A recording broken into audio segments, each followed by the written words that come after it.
కాళ్ళు చేతులు కదలలేని చిన్నారులు, నడవలేరు, మాట్లాడలేక వైకల్యంతో బాధపడుతున్న చిన్నారులను చేర్దిస్తున్నారు.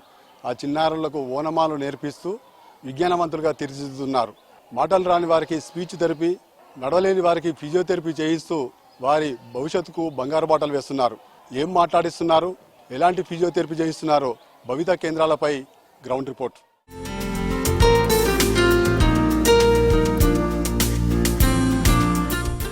సమగ్ర శిక్ష అభియాన్ కింద ప్రభుత్వం భవిత భరోసా కేంద్రాలను 67 ఏర్పాటు చేసింది. ఉమ్మడి వరంగల్ జిల్లా వ్యాప్తంగా ఈ 67 కేంద్రాలలో 3047 మంది విద్యార్థులు దివ్యాంగులకు ఈ శిక్షణ ఇస్తున్నారు. ఈ శిక్షణలో అంగవైకల్యం ఉండి మాట రాని వాళ్ళకు కూడా స్పీచ్ థెరపీ లాంటి ఈ శిక్షణ అందించి అక్షరాలు కూడా నేర్పిస్తున్న పరిస్థితి కనిపిస్తుంది. మనం ప్రస్తుతం హన్మకొండలోని భీమారం సెంటర్ వద్ద ఉన్నాం. భీమారం సెంటర్ వద్ద చూడొచ్చు, ఈ దివ్యాంగులకు కొన్ని నడవలేని వాళ్ళకు కూడా ఫిజియోథెరపీ అందిస్తూనే మరోవైపు అక్షర జ్ఞానం కల్పించే వారికి అక్షరాలు నేర్పిస్తూ ఓనమాలు నేర్పిస్తున్న పరిస్థితి కనిపిస్తుంది. ఇక్కడ ఈ సెంటర్ రిసోర్స్ పర్సన్ వీరస్వామి ఉన్నారు. సార్ చెప్పండి, ఈ భవిత కేంద్రాలలో ఎట్లాంటి పిల్లలు వస్తున్నారు, వాళ్ళకి ఎట్లాంటి నేర్పిస్తున్నారు? మొన్న నెల కిందనే స్టార్ట్ అయిన మన గౌరవ డిఓ గారు గిరిరాజ్ గౌడ్ గారు వచ్చి ప్రారంభం చేశారు. ఎమ్మెల్యే గారు కూడా వచ్చారు.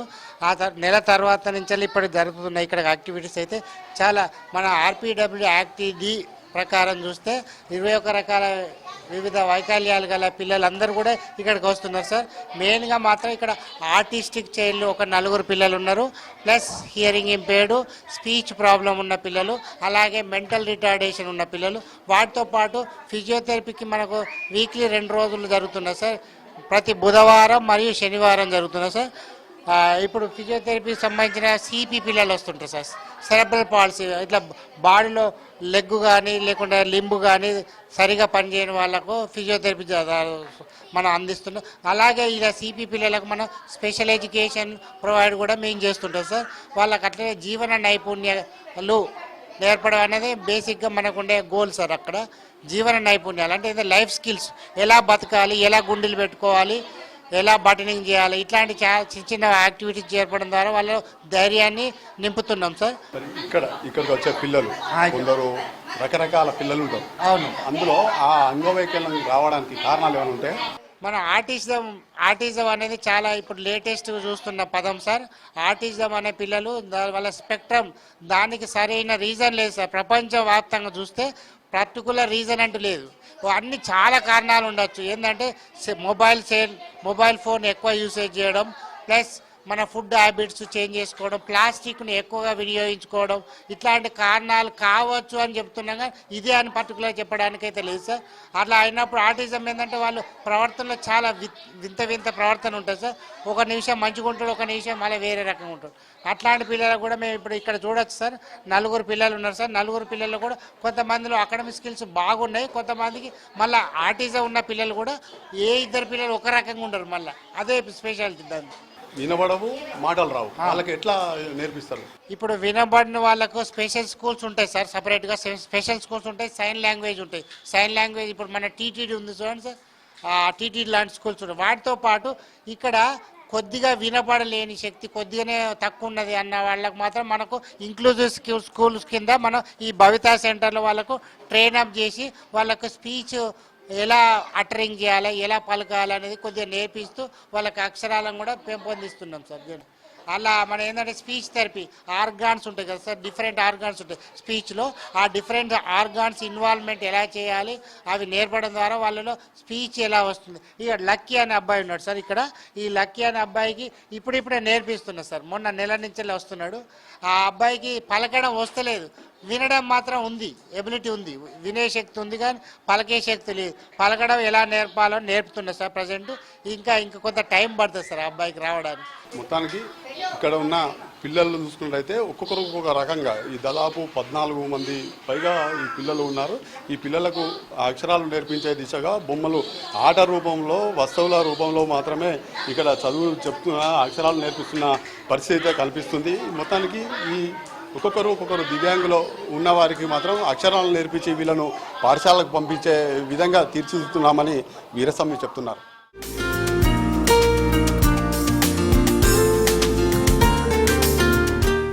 మా బాబుకి భవిత కేంద్రానికి తీసుకొస్తున్నా సార్. డైలీ బండి మీద తీసుకొస్తున్నా సార్ ఫిజియోథెరపీ కోసము. స్టడీ కోసం తీసుకొస్తున్నా సార్. మా బాబు చాలా ఇంప్రూవ్ అయింది సార్ ఈ మధ్యలో. బాబు నడవలేకపోతున్నాడు సార్. ఫిజియోథెరపీ చేసే వరకు కొంచెం కాలు ఫ్రీ అయినాయి సార్. అక్షరాలు కూడా మమత మేడం బాగా నేర్పిస్తుంది సార్. బాగానే నేర్చుకుంటున్నాడు సార్. తేడా ఉంది సార్. అప్పటికి ఇప్పటికి చాలా తేడా ఉంది సార్. ఫస్ట్ పెగడపల్లికి పోయేది సార్, ఇప్పుడు ఇడికి వస్తున్నా సార్. ఏ నుండి జెడ్ వరకు రాస్తాడు సార్, చదువుతాడు. ఇప్పుడు పర్లేదు, బాగానే ఉన్నాడు సార్. మా బాబు పేరు అర్ణవ్. మా బాబుకి ఇట్లా 4 years ఉన్నప్పుడు ఆటిజం అని తేలింది. ఇక ప్రైవేట్లో వాళ్ళు హైపర్ యాక్టివ్, ఫస్ట్ థింగ్ వాళ్ళు హైపర్ యాక్టివ్. సో ఇక్కడ తీసుకొస్తున్నాను. మాకు వీరాస్వామి సార్, మా బాబు ఇక్కడ వర్క్ చేసేవాడు స్కూల్లో, గవర్నమెంట్ స్కూల్లో. మా బాబు చెప్పారు ఇట్లా భవిత సెంటర్ ఉంటుంది అని నాకు చెప్పారు. అప్పటి నుంచి తీసుకొస్తున్నాను. ఇక్కడ వీరాస్వామి సార్ ఈఆర్పి గారు ఉన్నారు. వాళ్ళు ఆయన నాకు చెప్పారు మా బాబు ఇలా ఉన్నాడు, ఇలా చేయాలి అని చెప్తూ ఉంటాడు. వారికి కావాల్సిన సర్టిఫికేట్స్ కానీ అన్నిటి గురించి ఆయననే నాకు చెప్పారు. తర్వాత మేడం కూడా వచ్చింది. మేడం వచ్చిన తర్వాత బాబుకి ఇంకా ఎక్స్ట్రా ఏమంటారు, వానికి ఇంకొక కేర్ అనేది దొరికింది. కాకపోతే ఏంటిది అని అంటే మా బాబు ఒక దగ్గర చదువుతాడు, అన్నీ చేస్తాడు, కానీ ఒక దగ్గర అటెన్షన్ ఉన్నది ఉండదు బాబుకి. మెయిన్ థింగ్ అనేది అటెన్షన్ ఉండదు. First hyper active. ఒక 10 నిమిషాలు, ఇప్పుడు ఒక 40 minutes కూర్చోగలుగుతున్నాడు, కానీ అంతకుముందు 5 minutes కూడా కూర్చోలేకపోయేవాడు. అంతకుముందుకు మా బాబు ఎక్కడికి వేరే దగ్గరికి వెళ్ళేది, ఒక దగ్గర కూర్చుంటే ఇక్కడే స్కూల్లోనే ఉంటాడన్నా ఉండకపోయేది, ఎక్కడికి పడితే అక్కడికి ఉరికేది. కానీ ఇప్పుడు కూర్చుంటున్నాడు. స్కూల్లో టైం వరకు స్కూల్లోనే ఉండాలి, వేరే దగ్గరికి వెళ్ళొద్దు. ఇప్పుడు తెలుస్తుంది మా బాబుకి. ఇక నేను కూడా కొంచెం హెల్ప్ చేస్తుంటా. పాప మేడం కూడా ఒక్కరిని అందరినీ హ్యాండిల్ చేయలేదు కదా సార్ మేడం కూడా. సో మా బాబుని కంట్రోల్ చేయడానికని నేను కూడా కూర్చుంటాను. మా బాబుతో కూర్చోబెట్టడం, ఎక్కువ యాక్టివిటీస్ అనేవి కూర్చోబెట్టడానికి, చదువు కానీ యాక్టివిటీస్ చేయించడం కానీ గేమ్స్ ఆడించడం కానీ అన్నీ ఏదో ఒకటి ఎంగేజ్ చేస్తూ ఉంటాను. మా బాబుకి వేరే డిస్ట్రాక్షన్ కాకుండా ఎంగేజ్ చేస్తూ ఉంటాను నేను. మా బాబు బాగా నీరసం బాగుండే, మెడ నరాలు బాగా వీకుండే. ఈ ఫిజియోథెరపీకి వస్తే మా బాబు బాగా సెట్ అయింది సార్. దాదాపు 2 సంవత్సరాల నుంచి వస్తుంది సార్. గుర్తుకి ఇట్లా మనసులోకి ఇట్లా మంచిగా పడుతున్నాడు, మనకు మంచిగా అనిపిస్తుంది సార్. శనివారం బుధవారం సార్, వారానికి 2 సార్లు వంగపాడు నుంచి వస్తుంది సార్. ఇక్కడ మన భీమవరం ఆ నుంచి మంచిగా కొంచెం బాబు హెల్తీగా మంచిగా ఉంది. అప్పట్లో మెడలు బాగా ఇబ్బంది ఉండే, ఇప్పుడు మెడలకి ఇలా చాలా నిలబడుతుంది. ఆటోలో సార్, నేను నడిపేది ఆటో, దాంట్లో తీసుకొస్తున్నా. నాకు చూస్తే ఇబ్బంది బాగా అవుతుంది. మన భవిత సెంటర్కి ఈ డిజబుల్ పిల్లలు, వికలాంగుల పిల్లలు, దివ్యాంగుల పిల్లలు అని అంటారు. ఆ పిల్లలందరినీ మనం ఇక్కడ తీసుకుంటాము. ఈ స్కూల్లో మనకి ఇక్కడ ప్రస్తుతానికి 18 మంది ఎన్రోల్మెంట్ ఉన్నారు, అంటే మనకి వస్తున్నారు. 18 మందిని తీసుకున్నాము, ప్రస్తుతానికి వచ్చారు. ఇందులో మనకి కంపల్సరీగా 11-12 మంది రెగ్యులర్గా వస్తారు. అంతేకాకుండా మనకి బుధవారం శనివారం ఫిజియోథెరపీ క్యాంప్ జరుగుతుంది. ప్రతి బుధవారం శనివారం ఫిజియోథెరపీ క్యాంప్ రోజు మిగతా ఫిజియోథెరపీ నీడ్ ఉన్న పిల్లలు మనకి ఫిజియోథెరపీకి వస్తూ ఉంటారు. ఈ పిల్లలకి ఏంటంటే నడవలేని పిల్లలు ఉంటారు, మాటలు రాని పిల్లలు ఉంటారు, చెవులు వినబడని పిల్లలు ఉంటారు. తర్వాత కొంచెం మెంటల్గా ఒకే కాడ కూర్చోలేకుండా, ఆటిజం అని అంటారు, మెంటల్గా ఒకే కాడ ఉండలేకుండా, రాయలేకుండా అట్లాంటి పిల్లలు కూడా ఉంటారు. ఇట్లాంటి పిల్లలకి ఏ విధంగా మనము వాళ్ళని ఫస్ట్ ఐడెంటిఫై చేయడం ఉంటుంది. దాని తర్వాత వాళ్ళని స్క్రీనింగ్ చేస్తాం. వాళ్ళకి ఏ లెవెల్లో వరకు ఉంది అని స్క్రీనింగ్ చేసిన తర్వాత వాళ్ళకి ఒక్కొక్కరికి ఒక్కొక్క ఐఈపీ అనేది మెయింటైన్ చేస్తాం అన్నట్టు. ఇబ్బంది అంటే కంపల్సరీ పేషెన్స్, అంటే మనము ఈ పిల్లల్ని చూసుకోవాలంటే మాత్రం కంపల్సరీ ఉండాలి.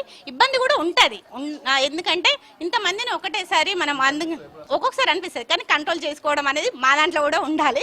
కంట్రోల్ చేసుకుంటాం. ఒక్కొక్కసారి ఇబ్బంది అనిపించినా కూడా కంట్రోల్ చేసుకోవడం జరుగుతూ ఉంటుంది. నేను ఫిజియోథెరపిస్ట్ వర్క్ చేస్తున్నాను.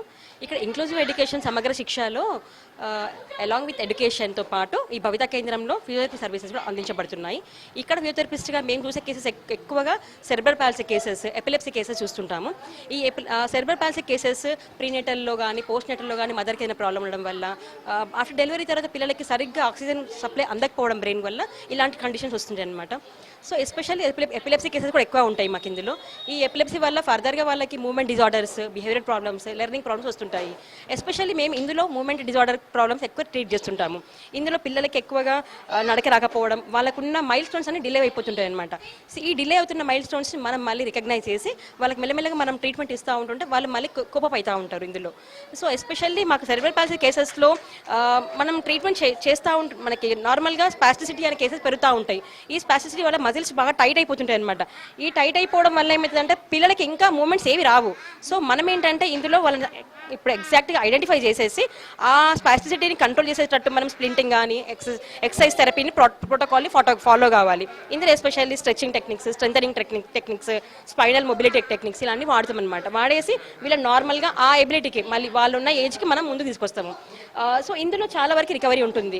ఒకవేళ మనం ట్రీట్మెంట్ చేయకుండా వదిలేసామనుకో ఇలాంటి పిల్లల్ని, సో కాంట్రాక్చర్స్ ఫామ్ అయిపోతాయి. ఫర్దర్గా వాళ్ళు సర్జరీ వరకు వెళ్ళాల్సి వస్తుంది అనమాట. సో బిఫోర్ దాట్ మనం ఆ కేసుని మనం ముందు డీల్ చేసామనుకోండి, యాజ్ ఎర్లీ యాజ్ పాసిబుల్ పిల్లలకి ఎంత తొందరగా మనం ఎంత ఎర్లీగా ట్రీట్మెంట్ స్టార్ట్ చేస్తే అంత ఎర్లీగా మనం రికవరీ చూడొచ్చు అనమాట ఈ పిల్లల్లో. చూశారు కదా, భవిత కేంద్రాలకు వచ్చే దివ్యాంగులకు ఓనమాలను నేర్పిస్తూ విజ్ఞానవంతులుగా తీర్చిదిద్దుతూ వారి భవిష్యత్తుకు బాటలు వేస్తున్న ఈ ఉపాధ్యాయుల కృషి అభినందనీయం. వీడియో జర్నలిస్ట్ రాజుతో అశోక్, న్యూస్ వరంగల్.